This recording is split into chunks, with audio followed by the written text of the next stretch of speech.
দেশের বাজারে আজ বুধবার স্বর্ণ ভরিতে 2,17,382 টাকায় বিক্রি হবে।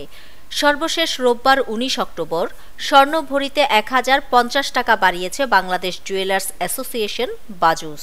বিজ্ঞপ্তিতে বলা হয়, স্থানীয় বাজারে তেজাবি স্বর্ণের পিওর গোল্ড দাম বেড়েছে, ফলে সার্বিক পরিস্থিতি বিবেচনায় স্বর্ণের নতুন দাম নির্ধারণ করা হয়েছে।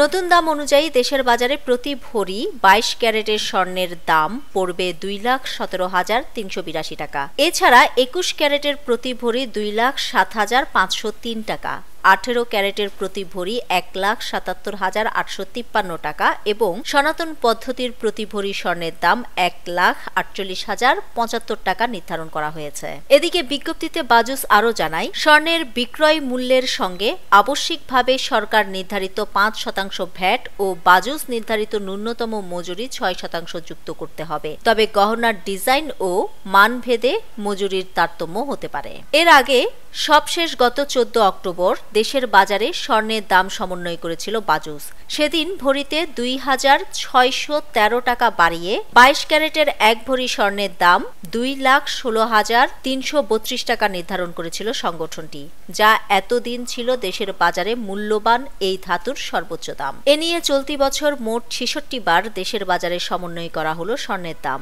যেখানে দাম বাড়ানো হয়েছে 48 বার আর কমেছে মাত্র 18 বার। স্বর্ণের দাম বাড়ানো হলেও দেশের বাজারে অপরিবর্তিত রয়েছে রূপার দাম। দেশে 22 ক্যারেটের এক ভরি রূপা বিক্রি হচ্ছে 6,205 টাকায়, যা দেশের ইতিহাসে রূপার সর্বোচ্চ দাম। নিউজ ডেস্ক, দৈনিক পূর্বকোণ।